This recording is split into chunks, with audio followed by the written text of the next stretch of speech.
va cambiando según donde esté el punto. No es importante, entonces se debe tener cuidado con él. ¿Por qué? Porque cuando integremos, si apareció un surro, no lo vamos a poder sacar fuera de la integración, porque no es una constante. Entonces hay que tener cuidado con eso. Ahora, en nuestra ecuación, en esta ecuación que es la que vamos a utilizar, aparece el vector diferencia, R menos R'.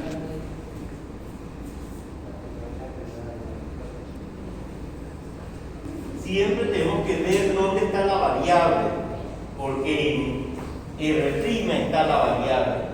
Uno ve esto aquí y dice, ¿dónde está la variable? Siempre en R' debe haber algo que cambie. ¿Y qué es lo que está cambiando en R'? Un solo. Por lo tanto, cuando integremos, eso que está cambiando en R' debe aparecer como un diferencial, porque el diferencial involucra las variables. Entonces, no vamos a cambiar rojo, tiene que ser algo que cambie como un solo. Ahora, el módulo de este vector es fácil de calcular. Profe, ¿Entiendes? no, porque cuando hacemos R queda R' ¿Pero lo puse al revés? Sí, vamos a cambiar, fue un error mío. Gracias. Ya lo tengo. Bien, el hecho entonces es que vamos a calcular el módulo de ese vector. Muchachos, véanlo aquí. Ese vector es el que va de este punto a este otro. Ese vector tendrá por módulo la raíz cuadrada de z al cuadrado más el radio al cuadrado.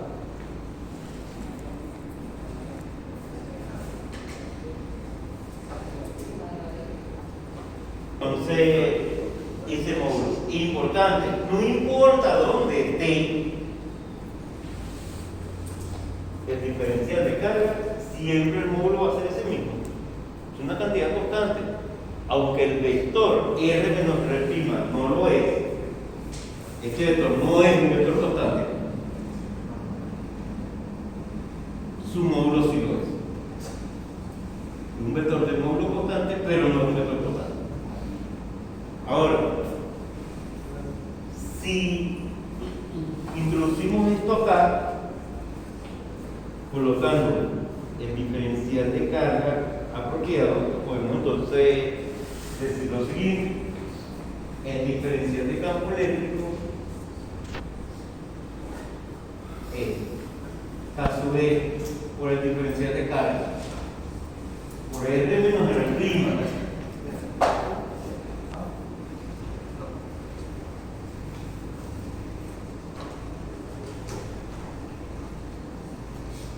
Dividido entre el módulo de este vector elevado. Hay que hacerse la pregunta siguiente: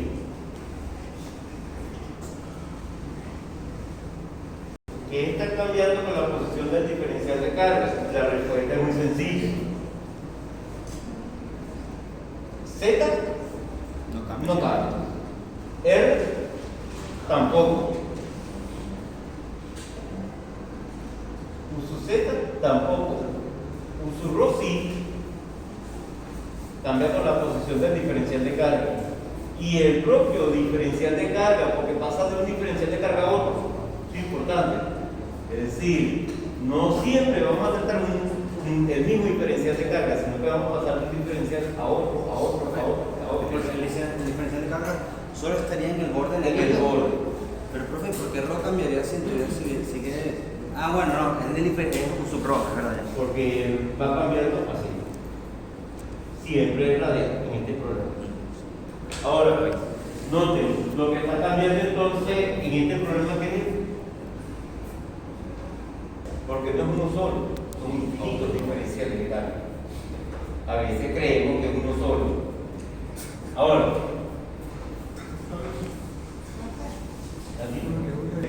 ya sabemos entonces eso. ¿Qué pasa? Que cuando integre, tengo que tomar en cuenta entonces lo que vale. Esta integración de posición Entonces tendré que colocar todo en función de la posición. Entonces vamos a necesitar el vector de L en coordenada de tipo cilíndrico. Entonces vamos a L en coordenada cilíndrica. Para este alambre, el radio es constante y la Z vale 0.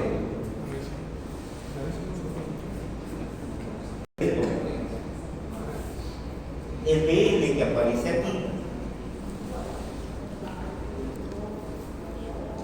es escalar, no es vectorial, no podemos ir por vector, es el módulo del vector de L.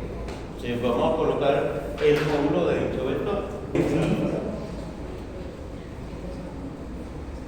y el módulo del vector unitario que es 1. Ahora, esto es una cantidad positiva. Si se integra con ángulos que crecen, puedo quitar la barra de valor azul. Si se integra con ángulos que decrecen, esta cantidad sería negativa y tengo que poner un signo menos para conseguir el módulo, porque estamos trabajando en el módulo. Voy a integrar creciendo. Allá, ¿por qué la Z es igual a 0? Porque el alambre está en el plano XY y el plano XY es el plano Z igual a 0. Pero eso lo es en el enunciado. Sí, sí. Ah, ok. El alambre está justo en este plano. Ahora, ya una vez que sabemos eso, voy a integrar de manera creciente. Por lo tanto, puedo quitar la barra de valor absoluto. Si integro todos los puntos, ¿de dónde a dónde tendría que variar? De 0 a 2pi, por ejemplo. Lo que interesa es que es una vuelta con 0.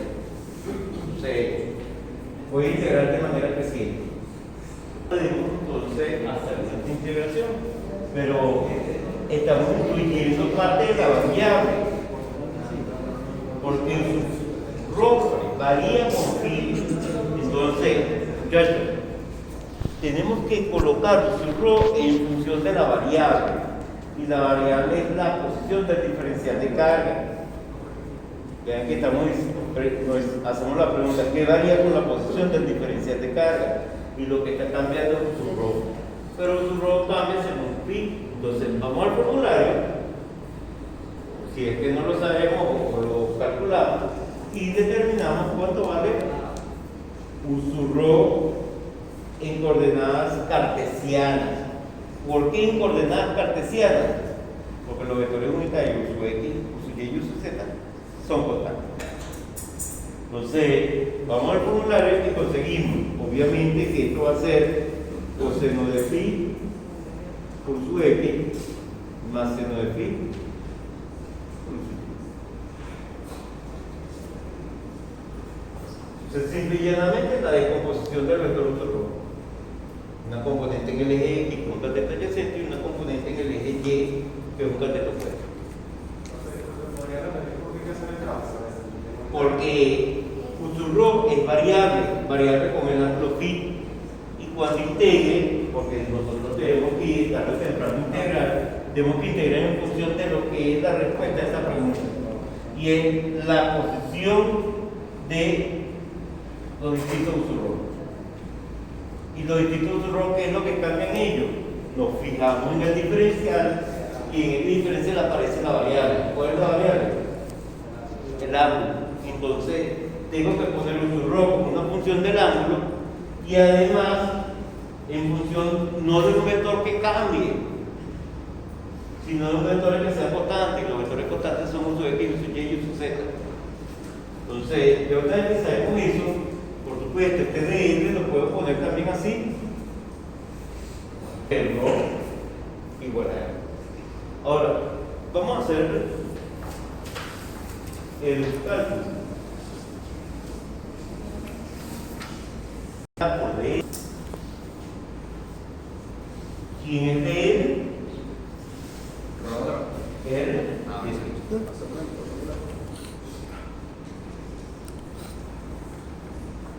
Por el vector diferencia, que sería Z por su Z menos R por su rho su rho.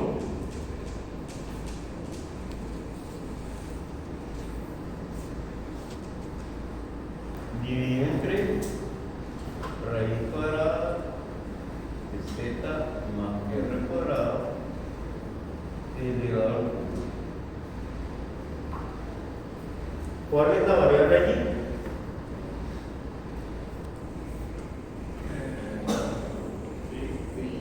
El diferencial indica siempre la variable phi.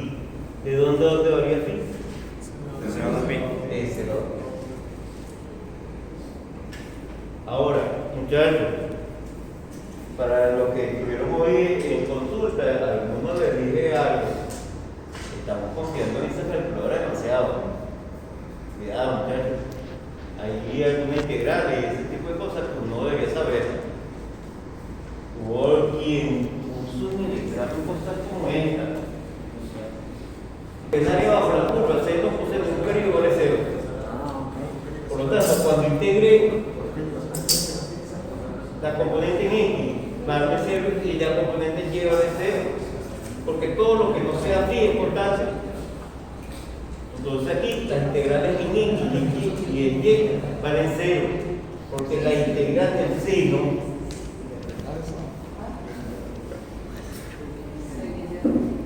de 0 a 2 pi igual a la integral del coseno de 0 a 2 pi. Porque el seno y el coseno prácticamente son la misma función, pero trasladadas. Y tienen el periodo pi. Si el área de una vale 0, la otra también, porque estamos integrando en otro periodo. Eso significa que cuando integre, porque este diferencial de phi, lo puedo poner aquí, cuando integre en seno, pero la integral del seno y la integral del coseno valen 0. Esta integral solamente va a darme un resultado distinto de 0 en el eje sec. Esta es la integral de una constante, porque todo esto es constante. Lo único que cambia es phi. Lambda, R, Z son constantes. Y no tengo que decir por la calculadora.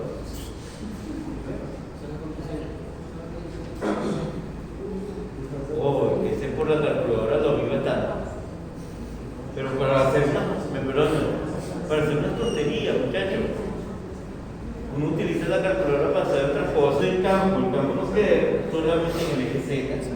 Pero acuérdense que el enunciado dice que Z es pequeñito comparado con R. Si Z es pequeñito comparado con R, ¿cuál de todo queda? R. Porque Z es muy pequeño y lo estamos elevando al cuadrado, se hace todavía más pequeño. Entonces, aquí, esta ecuación es aproximadamente igual a su vez. Este es despreciable.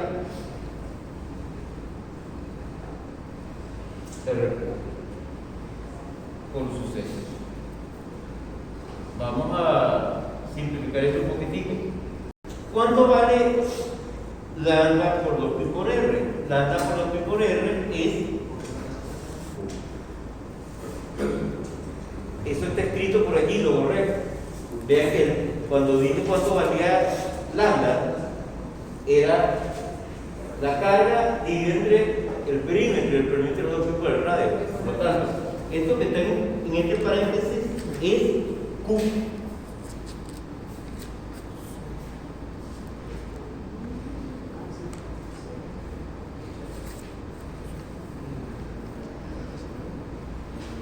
Ya tenemos entonces el valor del campo. ¿Cuánto vale la fuerza sobre esa carguita? Y esa fuerza debe ser igual a la masa por aceleración. Entonces me queda menos Q por caso V por Q sobre R cubo. Esto es la fuerza eléctrica sobre la carguita.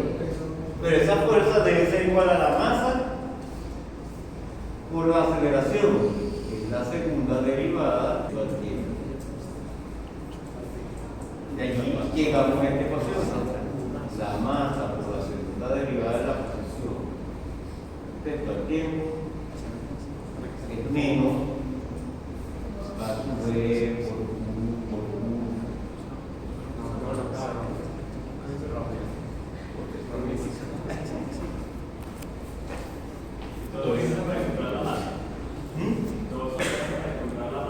No, la masa es un dato del problema. Todo lo que estamos haciendo es para acordarnos ahora de la ecuación del movimiento armónico simple. ¿Cuál es la forma del movimiento armónico simple? Una segunda derivada o masa por aceleración menos K o Z. Esta K es una constante positiva y multiplica Z. ¿Qué es lo que está multiplicando Z aquí?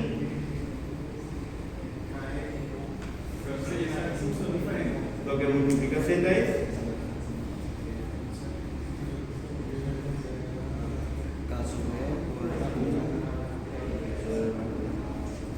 entonces esa ecuación tiene exactamente esa misma, que es la del movimiento armónico simple. Entonces un movimiento armónico simple.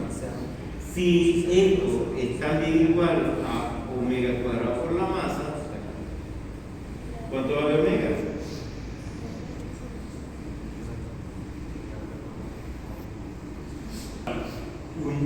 Una Q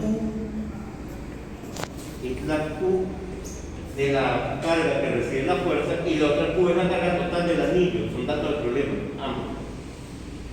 Dice el problema que hay una carga Q colocada sobre el E, pero menos Q colocada sobre el E, y que el anillo tiene una carga total Q distribuida uniformemente, esa Q mayor.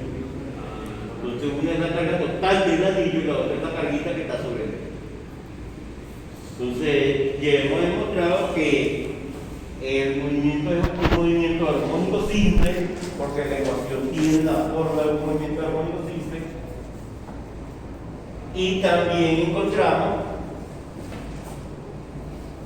la forma de las frecuencias, que en este caso esa frecuencia es esta. Entonces, creo que esas eran las preguntas del problema. ¿Tiene algún otro problemita? Si pongo aquí la ecuación con un subró, que esto que está dentro de este paréntesis es un subró, puedo verme tentado a cometer un error.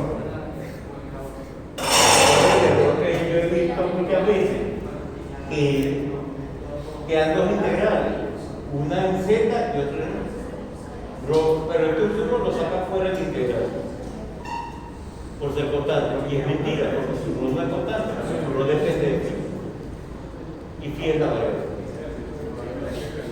Entonces, Lo que es por eso constante. que se colocó su rho en función de phi, pero también en función de vectores unitarios que no cambian, que son Claro. su X y su Y.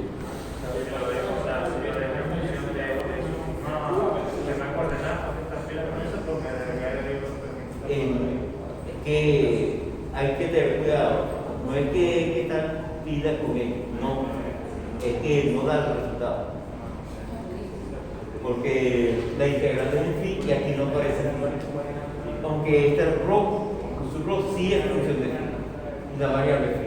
Entonces es como si alguien viniese y me dijese algo como esto. Entonces que yo vengo y digo, mira, aquí tengo esta función G de X, pero esa G de X se la digo a alguno de ustedes y a otra persona no se la diga.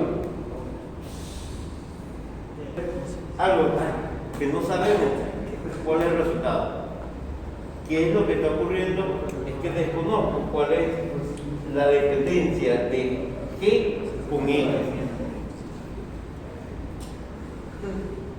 Si G de X hubiese sido una constante, la puedo haber sacado fuera del integral, pero no lo puedo hacer. Entonces, este integral, tal cual como está, yo no puedo sacar a un subró fuera, porque no sé cuál es la dependencia que tiene con phi, y si cambia con phi.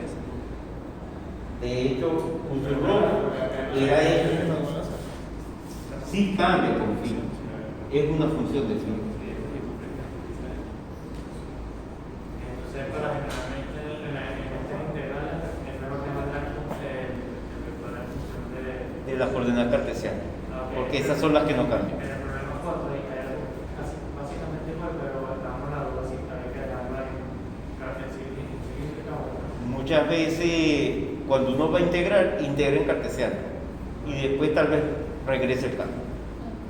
Profesor, una pregunta. Lenzi también dice que qué pasaría si la carga puntual es positiva en kilo y grande simplemente allá. Claro, es que si la carga puntual es positiva, no es un movimiento armónico, porque esa no es la ecuación. Claro, porque ahora las raíces nominales no. No es tanto por eso, porque todas estas ecuaciones están en función de que este ciclo hubiese sido menos.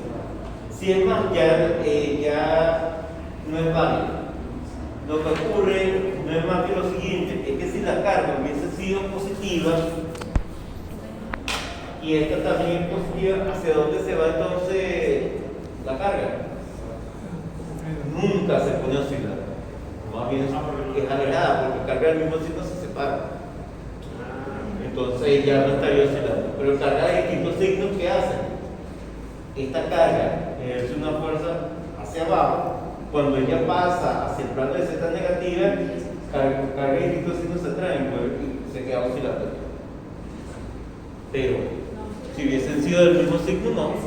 Si son del mismo signo, al separarlo un poquitico llega un equilibrio inestable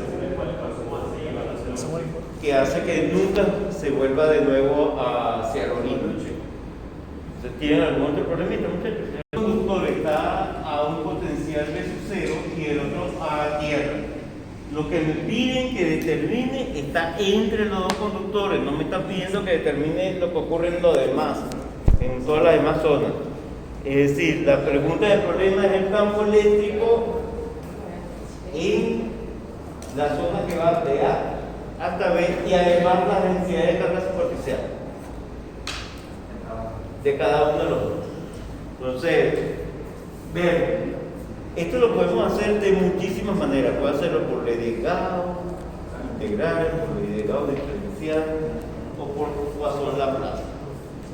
Muchas veces cuando las preguntas involucran potenciales, Poisson-Laplace ya me da potencial. Pero se puede hacer de otra manera. Puede hacerlo por Poisson-Laplace. Entonces, noten que no hay densidades volumétricas.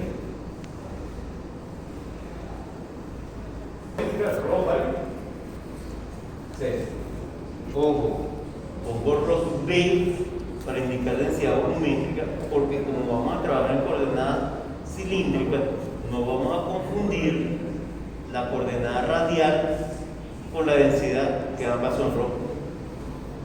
Ahora, este va a ser el eje Z.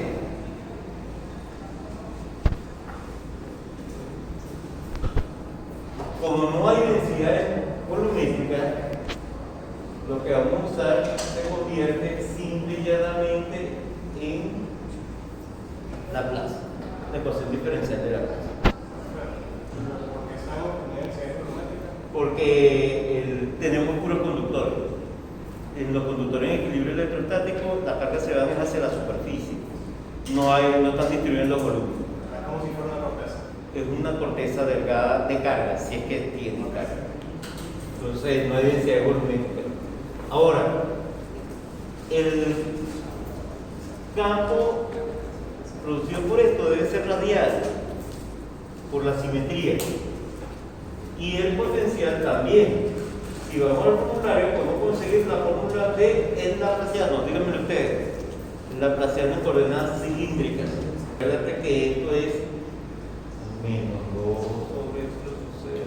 1 sobre 2, 1 sobre 2. Ah, ok. 1 sobre 2 multiplicado por la derivada parcial de rho. Por la derivada de la función entre las más 1 sobre rho cuadrado. Más 1 sobre el cuadrado por la derivada respecto a p, no sé qué. Pero esas derivadas no van a ser importantes. ¿Por qué? Porque esto es simétrico. Para un observador que esté en cualquier ángulo a la misma distancia va a ver exactamente lo mismo. Eso significa que esto no cambia con otra coordenada y por lo tanto estas van a ser. Esta es la glacial. Las que no las que varían, son las La que la única que puede cambiar es la de sal. Exacto. Es decir, las derivadas de B respecto a phi y la derivada de B respecto a Z, ¿vale? Sí. Profe, ¿y cómo nosotros cuando estamos resolviendo un ejercicio interpretamos eso que usted nos acaba de decir que van a hacer? Eso lo vimos en una clase previa, cuando los campos pero cuando las densidades eran función solamente del radio, en este caso el campo es radial Sí, sí. en coordenada cilíndrica o Todito se la sabía manejar.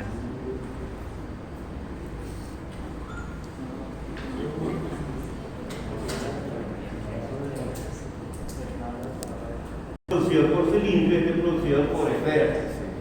En coordenada cilíndrica y en coordenada esférica. El lugar geométrico de los puntos que corresponden con potencial constante siempre es perpendicular al campo. La superficie equipotencial son perpendiculares al campo. Si el campo es radial, y es la dirección de un radio, la perpendicular también es un cilindro. Y por lo tanto, el lugar geométrico del potencial constante son superficies cilíndricas. Y esas superficies cilíndricas se ven igualitas, no importa cuál sea el ángulo o cuál sea la z. Es que no va a cambiar ni con un ángulo ni con z. Ahora, ya sabemos esto y vamos a trabajar en la zona interna.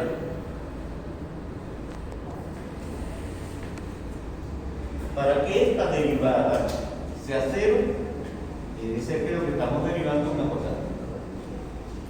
Entonces, rho de rho va a ser una constante. Voy a llamar esa constante A. De allí puedo entonces decir lo siguiente.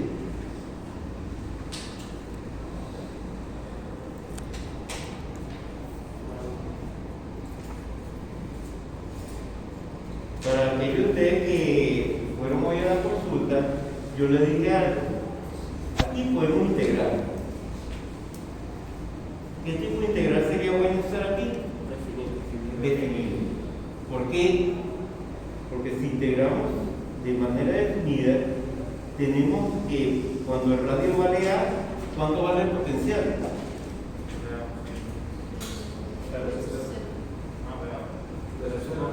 Cuando vale A, el potencial es su cero. Y cuando el radio vale B, el potencial vale cero. Esta ecuación resulta ser que tiene una sola incógnita. Esta constante. Una vez que se tiene eso, ya sabemos el valor de A. Ahora, puedo conseguir cuánto vale la derivada de B respecto a ρ. La derivada de B respecto a ρ es A sobre ρ.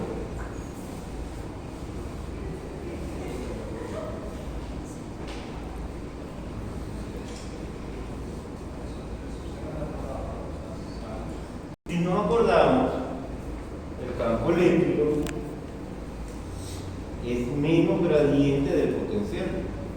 Vamos al formulario y buscamos el potencial respecto por uso. Que tengo que cambiar el signo, por lo tanto, voy a pasar el signo aquí.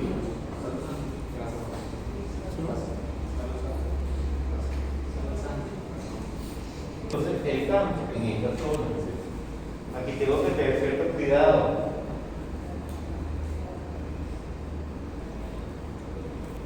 Noten, cuando voy a hablar de campo, no voy a poner aquí los extremos, porque en los extremos tengo conductores. Si no hubiese tenido conductores, tal vez sí puedo poner menor igual. Ahora,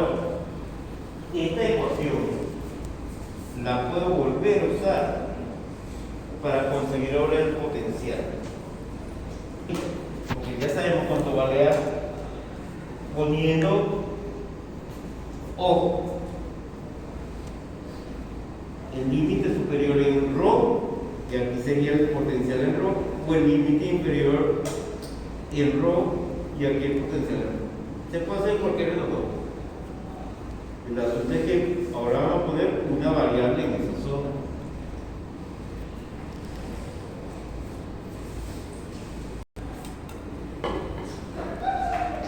NB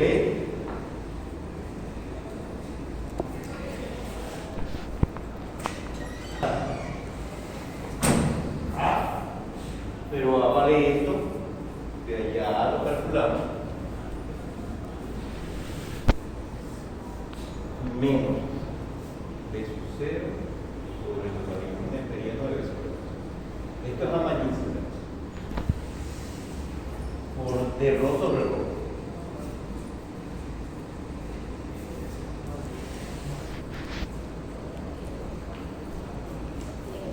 Si queremos, podemos trabajar de manera indefinida. Tendríamos que poner posteriormente una constante de integración que habría que determinar. Pero como ya en esta zona puedo decir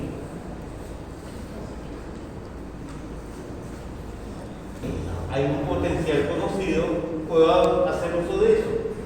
Bien sea colocando aquí el potencial conocido, por ejemplo, si pongo aquí el A, tendré que poner B sub 0.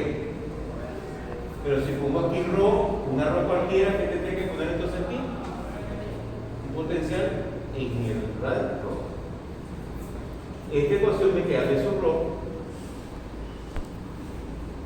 menos B sub 0 igual a menos B sub 0 el logaritmo neperiano de B sobre A por el logaritmo neperiano de rho sobre A.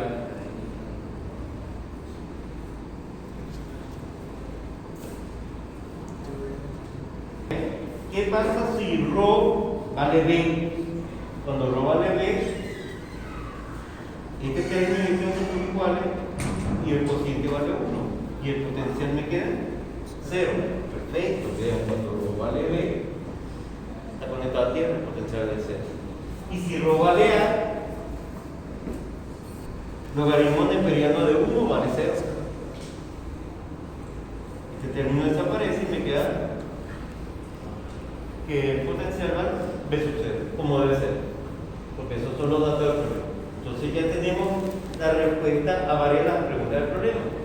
Una de las preguntas del problema era cuánto valía el potencial y la otra cuánto vale el campo. Pero hay una tercera pregunta, que es las densidades de carga en la superficie de los conductores. Estos son conductores. Aquí hay un radio de un conductor que sigue sellado, no sabemos cuánto. Y aquí tenemos un radio de un conductor que sigue sellado, no sabemos cuánto.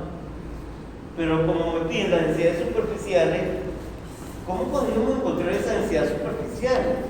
Bueno, para aquellos que fueron hoy a consultar, ¿qué debería hacer?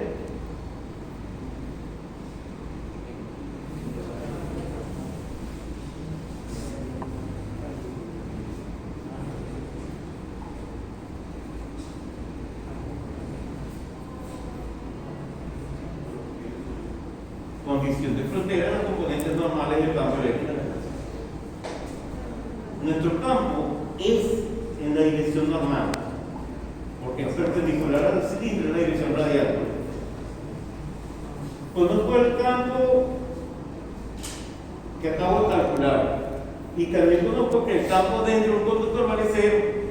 Entonces, vean, entonces que tengo esto así, probabilidad y otro vale es una vista de nuestra geometría y arbitrariamente a esta zona que es dentro de un conductor la llamo de alguna manera. Vamos a hacer que la llamo 2, perdón, 1 y esta 2. ¿Cuánto vale el campo 1 entonces? Esto es dentro del conductor, ¿sabes? Entonces el campo 1 va a valer 0. ¿Y el campo 2 cuál es? El campo 2 es este campo, pero evaluado en cuál? el rho igual a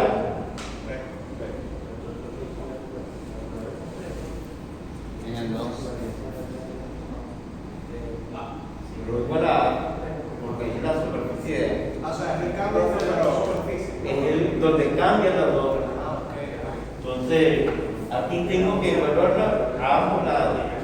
Esto es dentro de un conductor. Aquí tengo el espacio entre los dos conductores. Y el campo que acabamos de calcular es entre los dos conductores. Entonces, vamos a usar eso. Mira ahora cuánto vale el campo 2.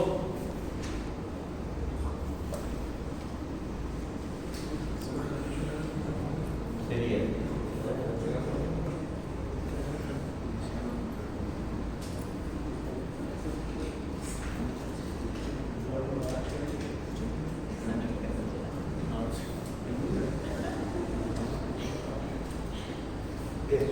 Noten que es sustituir aquí. Rho igual a. El vector unitario en el 2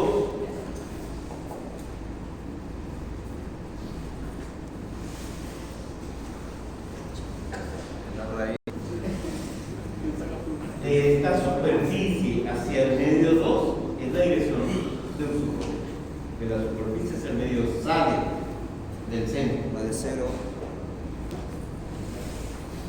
Entonces, en este caso, el medio 2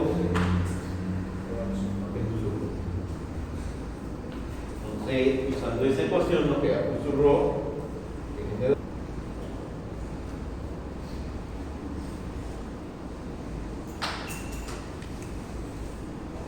Menos 0, porque estamos dentro del conductor, por la sigma, voy a llamar la sigma A sobre el punto 0. Usurro es 1, y me va a quedar entonces que sigma sub A sobre 0, un neperiano, sobre A, decía que se tiene A. Toda esta carga que tengo. Ahora, ¿y qué pasaría si deseo conocer la densidad aquí? La superficie más interna. ¿Qué debo hacer? La superficie en rho igual a B. Devolveríamos el E2 y un B2. Lo que tenemos que hacer es exactamente lo mismo. Pero tenemos que tener cuidado. Siempre definimos nosotros a qué queremos llamar ahora el medio 1 y el medio 2.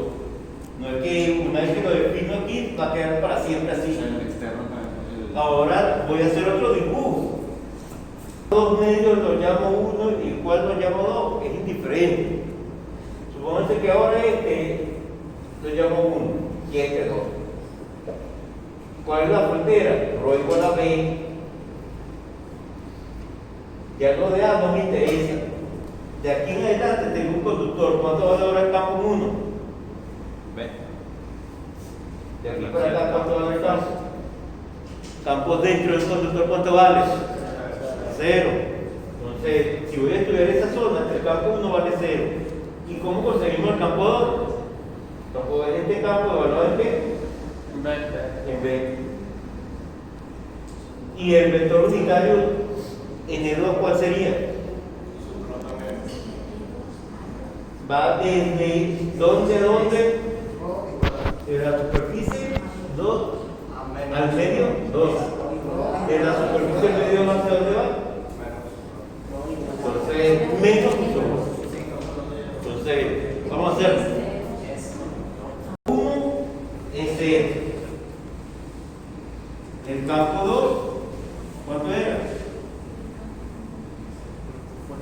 B sub 0 sobre todo el neperiano de B sobre A. B sub 0 sobre el logaritmo neperiano de B sobre A. Por 1 sobre A. Por Lo lo que que era, era. si ahora estamos en la superficie.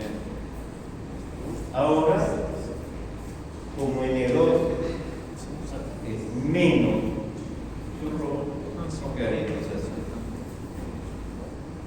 Su rho 1 y nos va a quedar entonces así. Que la densidad superficial en B es menos cero sobre la propiedad sobre A. Y la densidad negativa significa algo. Sí, que la carga, que ahí tenemos cargas negativas. Y eso es Y va a lógico. entrar las cargas negativas. Fíjate. El campo eléctrico va a dar en las regiones de mayor a menor potencial. Voy a suponer que eso será positivo, porque no lo dice. Suponte que eso será positivo. Si eso será positivo, eso significa que el campo eléctrico viene así de mayor a menor potencial. Pero el campo eléctrico también saliendo de cargas positivas hacia cargas negativas. Porque eso es, así es que se comporta el campo eléctrico. Las cargas positivas son fuentes y las negativas son sumideros. Tengo otra duda. Aquí cuando definimos la región 1 y 2, ¿por qué el campo 1 es 0? Si estoy fuera del conceptor. Cuidado, es que acuérdate que lo que dice el enunciado es que tengo dos conductores. Vamos a leer el enunciado. ¿Tú me lo puedes leer? Pero eso determinando por qué N2 es menos. Porque va desde la superficie al medio 2. Desde la superficie hacia el medio 2. Va hacia el centro. No sale del centro, sino hacia el centro. Y es la dirección contraria al vector uso de recurso rojo. Lo que uso rojo sale del centro hacia afuera. Esta parte el conductor interior es el potencial del VO y el exterior también. Déjelo al comienzo. Vamos a prestar atención. Se tienen los conductores cilíndricos delgados, muy largos. Los conductores cilíndricos delgados. Entonces, ¿qué pasa? Aquí tenemos dos conductores. Esos dos conductores cilíndricos delgados, muy delgados. Aquí tengo uno de ellos, muy delgado. Este pedacito que estoy colocando aquí es el conductor. Este pedacito nuevamente que estoy colocando allí es el conductor. Dentro del conductor el campo de cero.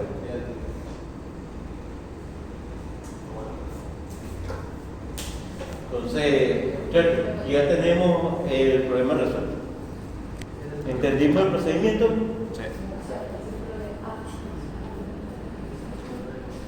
Tiene una distribución de carga cuya densidad varía linealmente desde su centro, que es ρ es igual a sub 0 por R sobre A.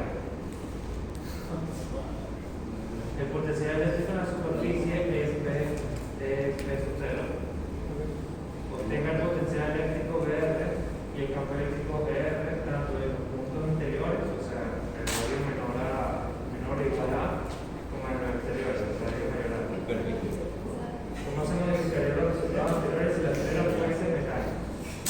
Entonces, muchachos, bien. ¿Y el problema cuál es? El 6. Me daría 12. Bien. Me dicen que hay una esfera de radio A que tiene esa densidad. Y se sabe que el potencial aquí vale de su cero. Cuidado con alguna cosita de nuestra guía. Aprovecho la oportunidad para decirlo. Las guías tienen a veces una omisión del cero de potencial. Pero estos problemas están puestos en forma de una autoevaluación. El módulo 7.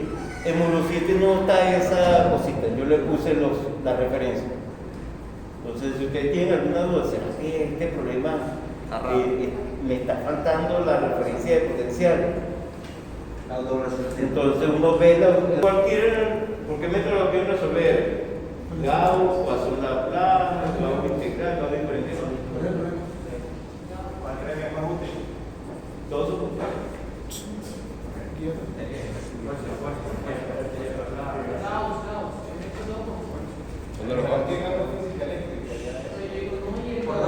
diferencial. Entonces,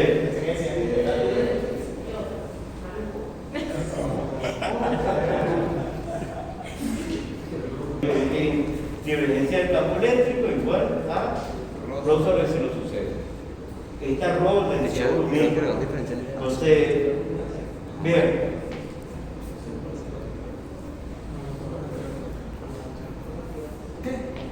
Se divide el espacio en dos partes.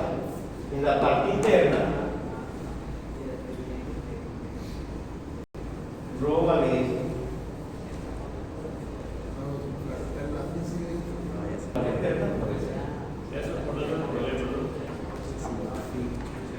Eso es por tanto el problema. El enunciado me dice cuánto vale la densidad de este. Ahora, ya podemos trabajar, déjenme borrar aquí. Sabemos que el campo va a ser radial. Y vamos a ayudarnos también de esto.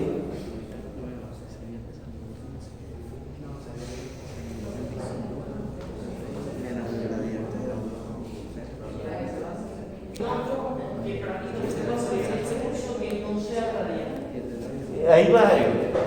Nosotros podemos tener campos que no son radiales. Por ejemplo, cuando tenemos esto, vamos a nuestro formulario y buscamos la fórmula de la divergencia, sabiendo que el campo solamente tiene componente radial. Entonces díganme ustedes cuánto vale la divergencia en coordenadas esféricas.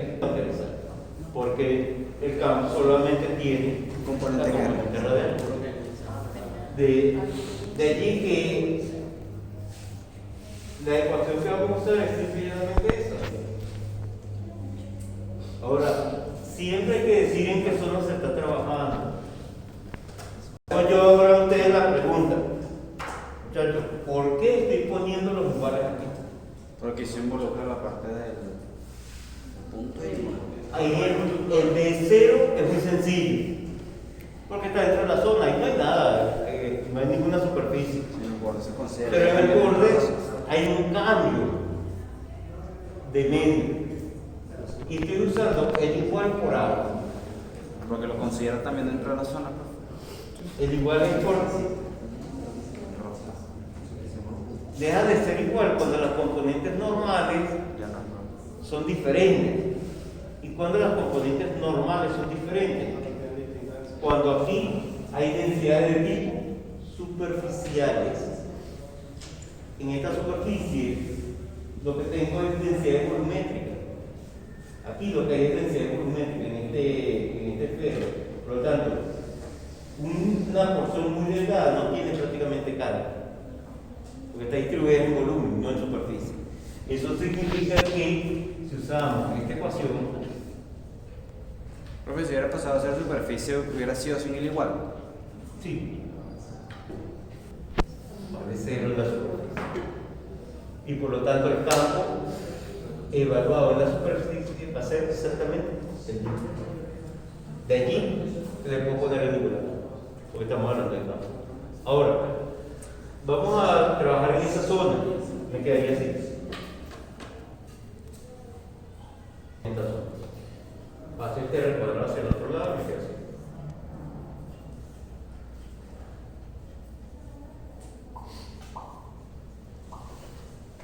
El diferencial lo veo de este lado. Tendré que integrar. Puedo integrar de manera definida o indefinida. Definida por los tablas. Acuérdense, conozco cuánto vale el campo por un valor particular de R. No. Por lo tanto, integral de tipo indefinida.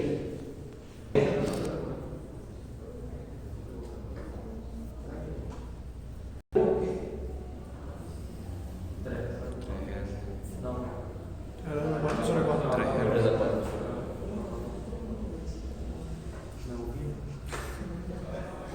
Integración. ¿Alguno de ustedes me puede decir ya cuánto vale esa constante?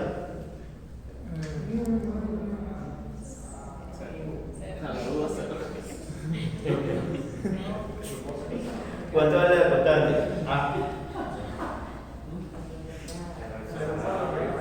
Es muy sencillo.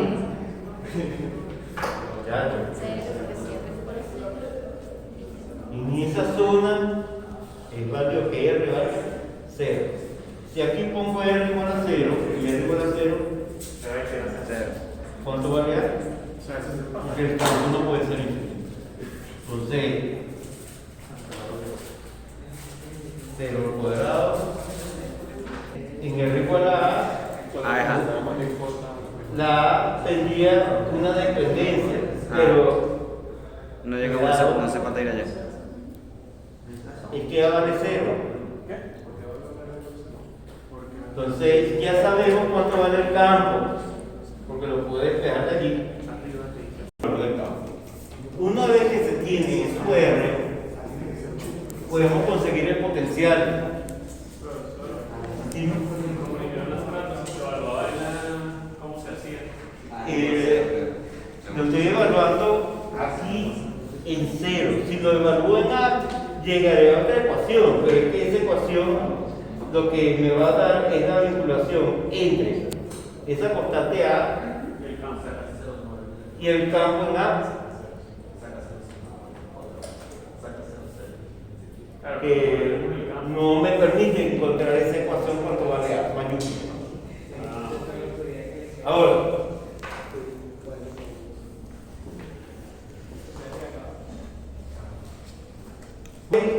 el gradiente en coordenadas esféricas sería la derivada de B. Las derivadas van a ser cero porque en cambio el potencial solamente depende de A.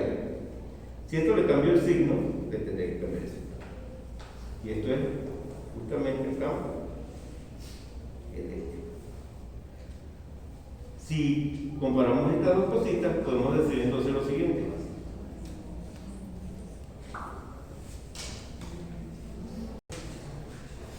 Díganme ustedes, integrar, ¿que es mejor integrar de manera definida o indefinida? Definida. ¿Por qué? Porque hay un punto en esta zona donde se conoce el potencial. ¿Cuál es el punto? Cero. Cero.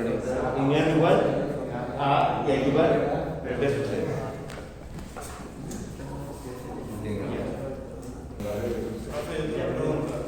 Si me da un potencial un punto muy próximo a A, pero sin incluir igual podría evaluarlo en A porque es una función continua.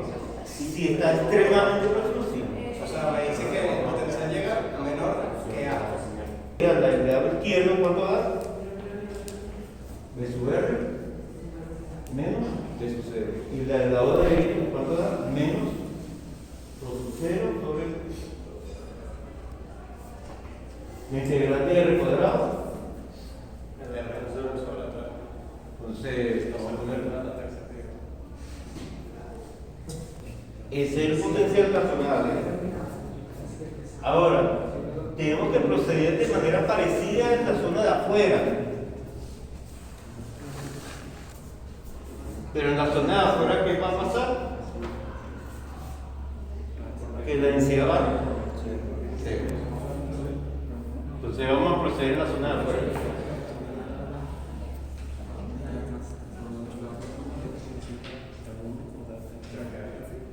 Voy a hacerlo aquí mismo.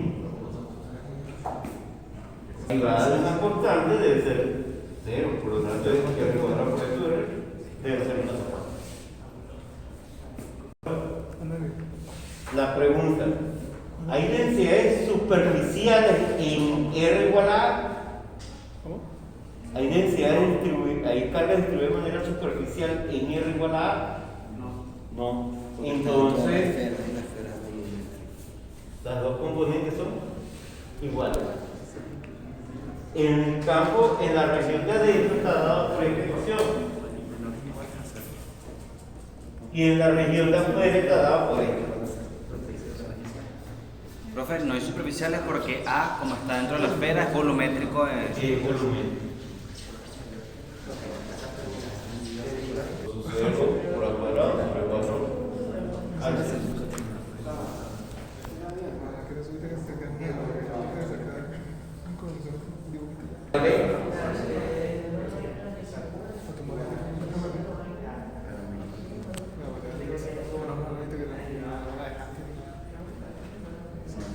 El valor del campo eléctrico en la zona de afuera. Y una vez que conocemos el valor del campo eléctrico, podemos conseguir el potencial. Porque este campo eléctrico va a dar menos gradiente de potencial, procediendo de la misma manera que lo habíamos hecho antes. Campo eléctrico menos gradiente de potencial. Ahora lo que tengo que usar es la componente radial que acabamos de encontrar. Esa componente es